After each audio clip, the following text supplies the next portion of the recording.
What is going on, guys? This is All Gaming with my review of Akame Got Killed episode 15 review. And this episode right here, it was actually pretty freaking good. Now, of course, we got some pretty good story progression. And this episode, it was mainly build up, but obviously next week we're gonna have some serious action going down as we have two members of the Jaegers. They're gonna take on the entire force of Night Raid, and that right there will be something. But from the preview, obviously, you can already tell that this fight right here, it might not be as one-sided as you might think. But the episode itself, it started off where we have Chelsea actually. She was on this job, and we see now it was like some kind of king, or somebody that was like definitely very high in ability, because this guy right here, he was like looking out at all these people. You could tell they were like suffering. But we have Chelsea. Of course, she used her imperial alarm to disguise herself as a maid, and we see that this guy, this king. Now this king right here, this guy was a creep, because he was telling her that like he'll want a full body massage with like this complete rub down. But Chelsea here, she like pulled out this needle in the neck, and that right there killed him. But like right there after he killed him, she could hear this noise, and obviously if like people run into the room, and that right there was the Jaegers, and that right there was Wave and Akame, and these two are like definitely together a lot. Now I'm not sure if that is hinting at something, but I do have a feeling that like some fans they will probably thought shipping these two characters together if they haven't already. But obviously, when they get there, they were too late. But Chelsea, she was gone. At least that right there, is what they thought. Whoever it was that like came in there, they already left somehow, because they were too late. But it turns out that like Chelsea Imperial Alarm is definitely a lot more useful than you might think, because she was easily able, to like transform into a cat, and she hit herself so freaking well that those two members, of the Jaegers, they were never able, to like sense, it was her. And so pretty much now we have Mime here. She was actually, giving Chelsea some props, because she like definitely deserved it, especially after that kind of job. Because obviously, if this right here was like any other member of the Night Raid, then they would have had some trouble, because obviously they can't hide that well, and that would what led to a pretty big fight. And 2-on-1, especially how powerful we have seen Wave to be, and growing powers that were like finally revealed in this episode, that right there would definitely not look good for any Night Raid member. And so right now, Chelsea here, she was getting, like a pretty big head, and like always, she was like messing with Mime, and Mime, like once again, she got pretty upset and started chasing her around, and that right there, was kind of funny to see. But we have Tatsumi, or we have Leone, who was like making jokes, or like making jokes about Tatsumi, because he was stuck with F-Death, in the last episode. And so right now Leone, she like shoved his face into her chest, because she had wanted to give him some good new happy memories. And so what they were talking about F-Death, and pretty much the Jaegers in general, we have Najina. She came out there, and obviously Tatsumi said that the next time that he sees F-Death, it will be as an enemy.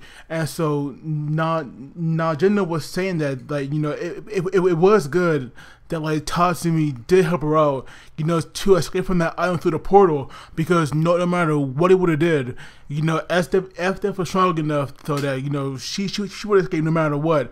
But because Tatsumi did help her, that right there, it like clears his consciousness, so he can't fight her with no mercy. And so Tatsumi, at first I thought he knew, that like him and Agenda, that F-Death and Agenda, like had this background together. But obviously, like Tatsumi was like wondering, how old Najina was, and it turns out that like she's in her mid-20s, so she's definitely a lot younger than you might think.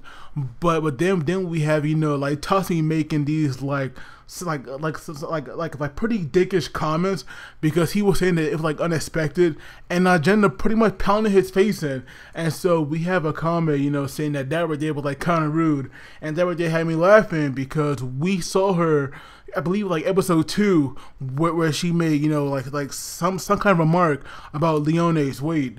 But we see now that when Susanna came out there with some food, Akame completely abandoned Tatsumi because when Akame sees food, that right there takes all her attention. So at that point she should not care about Tatsumi at all, and that right there was kind of funny. But after they went done eating, it turns out that like there's this group, it's called Path of Peace, where they actually punched on like this uprising, and so pretty much this guy that's like behind it, he had been getting followers over the last decade, and this religion is definitely pretty big now. And we even learned that statue that like Tatsumi had received in the first episode from like his village chief, that right there actually came from that religion. And so we learn now that this guy, or pretty much like right hand man, because he's a spy that was sent by the prime minister. He actually needs to be killed because we see that these people, like we see now that they're drugging these foods and the people into their mindless puppets. And so we have Lubok and Susanoo, they were getting upset for like completely different reasons than what their like main reason should have been, and that right there was also kind of funny. But there was like this one scene where we have Shiru. She was like with these bandits, and they were tied up. And so these people, they were not part of Night Raid, obviously, but they did go around and stole food, but they never killed anyone. But to Shiru, that right there did not matter. And we got this beautiful uncensored scene where we have Koro biting their tops halves off, and that right there, that right there was brutal. But then we have this woman who I definitely would say she like probably lied to save herself, because she was saying that these men that like forced her into it. I call BS on that, but it didn't matter because she like trained from on her arm, and we see now it was like this like massive sword, and so obviously she did kill her. And so we have Wave now, who's actually going to get the bandits, because obviously I would imagine that he would want to take them to SDF, but Shiru already dealt with them. And of course Wave here, he like did notice that.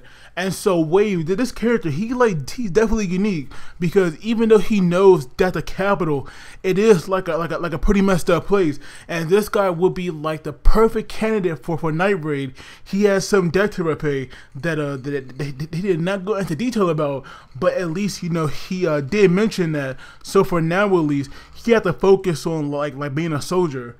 And so there was like one scene in the episode that I like definitely like.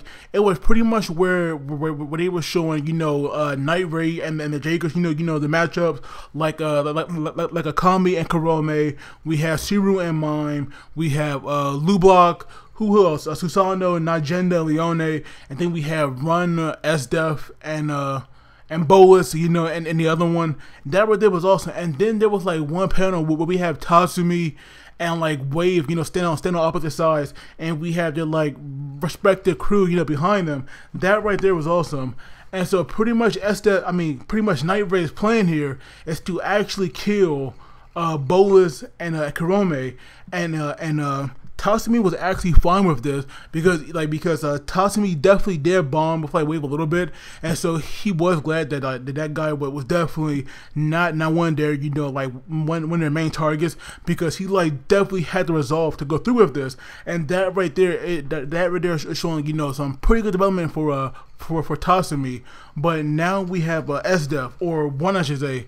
He was reporting these like false reports, because obviously they were like definite lies about not gender and Night Raid on the move. And so pretty much all the Jaegers, they had not left the capital, because that right there was their plan. It was to lure them from the capital, so that way they could like take them out.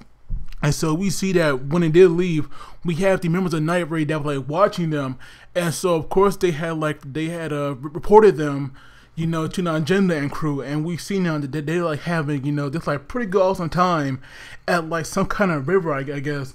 And so we see that like it was pretty much Chelsea and Leone. They were like having some major fun. Lubach was like being a perv, but like Tatsumi, he had, like, kept his composure. And Lubach actually asked me if he was gay, and that right there was hilarious. But then we have Leone, you know, asking Tatsumi like who do you prefer, you know, like her or Chelsea. Now personally, to me, I would pick Leone any day over Chelsea. But that right there, I'll get into reasons, you know, a little bit later on. You know, after more about Chelsea has been shown, I could go into full detail about it. But to me, Leone is a much better character than Chelsea, because to be honest, I really don't like Chelsea that much. I'm not saying that like she's a bad character or anything. Like to me, I just don't care that much for her. But we see that like that Mime and Akame, they were like on watch out, but Mime here definitely want to have some more fun. But we see that like Akame, she was like kind of worried about her sister, because we saw like she was like, thinking about it a bit too much.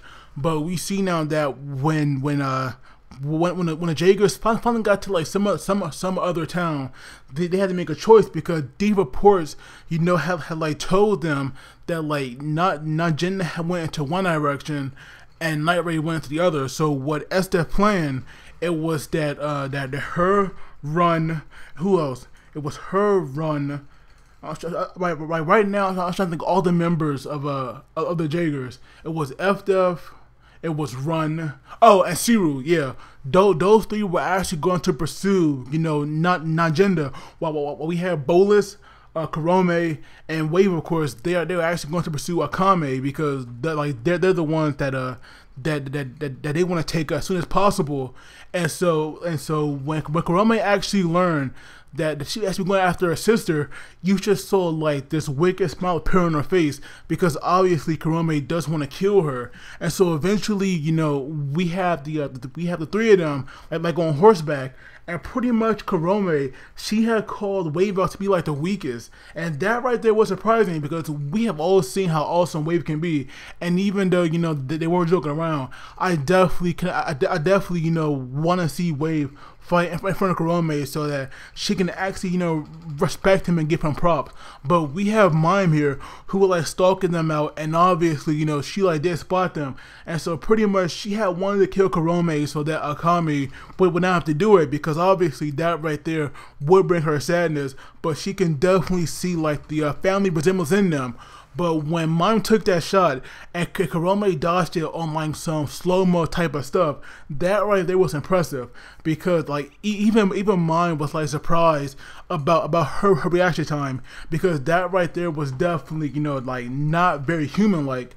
But eventually, you know, we have like this scarecrow that was like in a row, and it turns out that right there was actually Susanoo.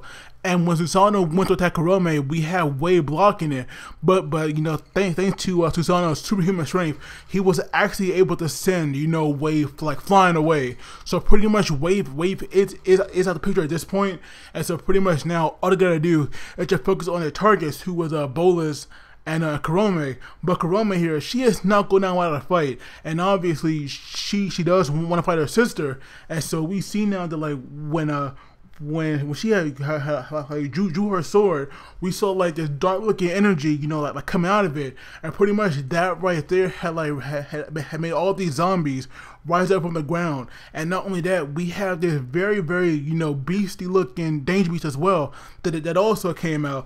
And this right here is like a mega class danger beast. You know, this right here will be our first time seeing that, so obviously it's going to be a massive threat. And so that right there, I'm definitely looking forward to see, because that fight or this battle, it should be awesome, because like I said in the preview, this right here will definitely not be easy as I think it might be.